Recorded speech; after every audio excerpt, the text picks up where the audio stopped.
Hello dear students, in this tutorial we will learn how to find mode of ungrouped data and group data. So what is mode? Mode कहते हैं हमारी जो maximum frequency की value होती है, यानी कि मैक्सिमम फ्रिक्वेंसी वाला नंबर, जो नंबर मैक्सिमम टाइम्स रिपीट होता है वो हमारा मोड कहलाता है। जैसे इस क्वेश्चन में देखिए, the wickets taken by a bowler in 10 cricket matches are as follows. Bowler ने 10 क्रिकेट मैच में नंबर ऑफ विकेट्स, ये 10 क्रिकेट मैचेस हैं। ये फर्स्ट क्रिकेट मैच में उसने 2 विकेट्स लिए, ऐसे सेकंड क्रिकेट मैच में उसने 6 विकेट लिए हैं, थर्ड क्रिकेट मैच में उसने 4 विकेट लिए हैं। ऐसे ही ये 10 क्रिकेट मैच का ये हमें नंबर ऑफ विकेट का डेटा हमें गिवन है। हमें इसमें मोड फाइंड करना है। मोड होती है हमारे पास मैक्सिमम फ्रिक्वेंसी वाला नंबर, यानी कि जो नंबर सबसे ज़्यादा बार रिपीट हुआ है। यहाँ आप देख सकते हैं कि यहाँ पे 3 टाइम्स, ये देखिए फर्स्ट नंबर, यहाँ फर्स्ट वैल्यू जो है वो हमारे 2 की है, एंड ये देखिए ये भी हमारे पास 2 और ये भी 2। यहाँ पे 3 टाइम्स आए, यानी कि जो मैक्सिमम टाइम्स जो नंबर यानी कि रिपीट हुआ है, यानी कि हमारे पास ये हो जाएगा 2 क्या हो जाएगा, इसका मोड हो जाएगा 2 यहाँ पे 3 टाइम्स रिपीट हुआ है, तो इस क्वेश्चन का जो मोड हो जाएगा वो 2 हो जाएगा। आई होप आपको समझ आ गया। मोड होता है हमारे पास जो मैक्सिमम फ्रिक्वेंसी वाला नंबर होता है, जो सबसे ज़्यादा टाइम्स रिपीट होता है। तो ये ग्रुप डेटा, ये अनग्रुप डेटा के लिए था। अब हम ग्रुप डेटा के लिए मोड निकालना सीखेंगे। जब भी हमारे पास ग्रुप डेटा होता है, यानी कि जिसमें class interval and frequency given होता है, उसे हम कहते हैं ग्रुप डेटा। ग्रुप डेटा में मोड फाइंड करने के लिए हमारे पास ये एक फॉर्मूला होता है, mode is equal to L plus f1 minus f0 upon 2f1 minus f0 minus f2 whole multiplied by height, यानी कि क्लास का साइज। मोड फाइंड करने के लिए सबसे पहले हमें मॉडल क्लास का पता लगाना ज़रूरी है। What is model class? Model class, model class हमें सबसे पहले देखना ज़रूरी होता है कि यहाँ पे मॉडल क्लास क्या होता है। मॉडल क्लास जो हमारी फ्रिक्वेंसी होती है, फ्रिक्वेंसी में जो सबसे लार्जेस्ट नंबर होता है, यानी कि जिसकी फ्रिक्वेंसी यानी कि मैक्सिमम नंबर जो होता है, उसी को हम अपनी F1 कहते हैं। यानी कि यहाँ पे हमारे पास 10, 35, 52, 61, 38, 29 में से जो सबसे ग्रेटेस्ट लार्जेस्ट नंबर है, इसको हम F1 से डिनोट करते हैं। और ये जो फ्रिक्वेंसी होती है, इसकी जो क्लास होती है, इसी को हम मॉडल क्लास कहते हैं। क्या कहते हैं? मॉडल क्लास, यानी कि जो लार्जेस्ट फ्रिक्वेंसी होती है उसकी जो क्लास होती है उसे मॉडल क्लास कहा जाता है। सो यहाँ पे मॉडल क्लास क्या है? यहाँ मॉडल क्लास हो गई हमारे पास 60 to 80। मॉडल क्लास की जो फ्रिक्वेंसी होती है उसे हम F1 कहते हैं, एंड वी नो दैट 1 से पहले यानी कि प्रीसीडिंग वाली जो क्लास होती है वो होती है F0। 1 से पहले क्या आता है? 0, एंड 1 के जो सक्सीडिंग क्लास होती है उसे हम F2 से डिनोट करते हैं। ओके, मॉडल क्लास अब F1, F0, F2 हो गया। What is L? एल होती है हमारे पास जो भी हमने मॉडल क्लास ली थी, यानी कि मैक्सिमम फ्रिक्वेंसी की जो क्लास होती है उसकी लोअर लिमिट। एक होती है हमारे पास लोअर लिमिट, एक होती है अपर लिमिट। लोअर लिमिट जो छोटी वाली वैल्यू होती है, जो लेफ्ट हैंड साइड पे होती है, उसे लोअर लिमिट कहते हैं, और जो राइट हैंड साइड पे जो ग्रेटेस्ट वैल्यू होती है उसे हम ग्रेटर वैल्यू को हम क्या कहते हैं? Upper limit.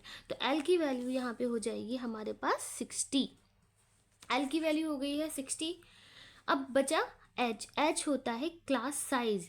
ये जो क्लास इंटरवल के बीच में जो गैप होता है, आप देख रहे हैं यहाँ से 0 से 20, फिर 20 to 40, 40 to 60, सब में आप देख रहे हैं कि 20 का गैप है। इसी को हम क्लास हाइट या क्लास साइज कहते हैं। यहाँ पे हमारी एच की वैल्यू हो गई है 20। अब बस हमने सारी वैल्यूज़ फाइंड आउट कर ली हैं। हमें इन सारी वैल्यूज़ को अपने फॉर्मूले में पुट करना है, हमारा ऐसे मोड निकल के आ जाएगा। Let's start. एल, एल की वैल्यू हमने क्या, यानी कि लोअर लिमिट जो आई है हमारे पास वो है 60। 60 प्लस ब्रैकेट F1। F1 होती है हमारे पास मैक्सिमम फ्रिक्वेंसी हमारे पास 61। 61 माइनस F0, मैक्सिमम फ्रिक्वेंसी से प्रीसीडिंग जस्ट पहले वाली क्लास, 52 अपॉन 2F1। 2F1 के बीच में कोई साइन नहीं है, जहाँ कोई साइन नहीं होता है वहाँ पे मल्टीप्लाई परफॉर्म होता है। 2 multiply by F1 61 minus F0 52 minus F2 38 whole multiply by height, यानी कि क्लास साइज 20। बस हमें इसको सॉल्व करना है। 60 प्लस, सबसे पहले जो रूल कहता है वो ब्रैकेट को सॉल्व किया जाता है। 61 में से माइनस करना है 52 को, 9। अब डिनोमिनेटर में यहाँ पे हमारे पास मल्टीप्लाई भी है माइनस भी है, तो अकॉर्डिंग टू रूल ये कहता है कि हमें मल्टीप्लाई पहले करना होता है, तो मल्टीप्लाई यहाँ पे पहले परफॉर्म किया जाएगा। 2 1 ज़ा 2, 2 6 ज़ा 12, माइनस 52 माइनस 38 मल्टीप्लाई बाई 20।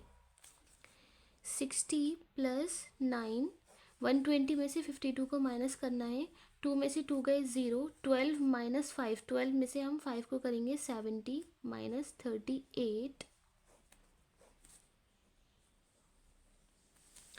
यहाँ में अब डिनोमिनेटर में 70 माइनस 38, 70 में से 38 कैंसिल सब्ट्रैक्ट करेंगे 32 मल्टीप्लाई बाई 20। अब ये दो नंबर हमारे पास मल्टीप्लाई के हैं, हम यहाँ पे इसको कैंसिल भी कर सकते हैं अगर ये एक ही टेबल में आते हैं। सो ये 4 की टेबल में आ रहे हैं, 4 5 ज़ा 20, 4 8 ज़ा 32, 60 प्लस 9 5 ज़ा 45 बाई 8।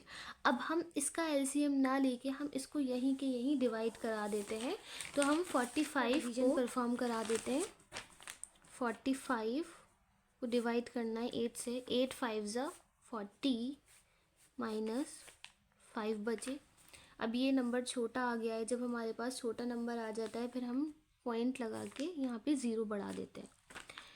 8 6 ज़ा 48। अब यही पॉइंट एक बार और 0 बढ़ा देगा। 8 2 ज़ा 16, 20 माइनस 16 4। इस डेसिमल से हम फर्दर एक बार और पॉइंट लगा सकते हैं, और 8 5 ज़ा 40। सो ये हमने इस तरह से इसको डिवीजन परफॉर्म कराया, तो हमारे पास आंसर आ रहा है 5.625। 60 प्लस इसको डिवाइड करवा के हमारे पास आंसर आया है 5.625। जब भी हमारे पास होल नंबर यानी कि कुछ इस तरह से नंबर होता है और एक डेसिमल वाला नंबर होता है 5.625, इन दोनों को एडिशन परफॉर्म कराने के लिए क्या किया जाता है, जो हमारे पास नंबर होता है उसको हमें पहले लिखना है, और जो डेसिमल नंबर होता है जहाँ पे कहीं पॉइंट डेसिमल नहीं होता उसके राइट हैंड में डेसिमल लगा होता है। और जब भी हम एडिशन और सब्ट्रैक्शन परफॉर्म कराते हैं हमें डेसिमल के नीचे डेसिमल यानी कि पॉइंट के नीचे पॉइंट लिखना होता है। तो सेकंड नंबर लिखने के लिए मैं पहले इसका पॉइंट यहाँ नोट डाउन करूँगी, फिर 5 पॉइंट के जस्ट लेफ्ट में है तो जस्ट लेफ्ट वाला सबसे पहले 5 लिखा जाएगा, बाकी राइट में 6 2 5। अब आप देख सकते हैं इसके ऊपर कोई वैल्यू नहीं है, हम यहाँ पे 0 लगा सकते हैं दोनों को। अब इस तरह से हम ऐड करा लेंगे, पॉइंट के नीचे पॉइंट, आंसर में भी पॉइंट के नीचे पॉइंट। 0 में 5 प्लस करेंगे 5, 0 में 2 प्लस करेंगे 2, 0 में 6 प्लस करेंगे 6, 5 का 5 एंड 6 का 6। सो ये हमारे पास 65.625 ये हमारे पास हमारा फाइनल आंसर यानी कि हमारे इस क्वेश्चन का मोड निकल के आ गया है।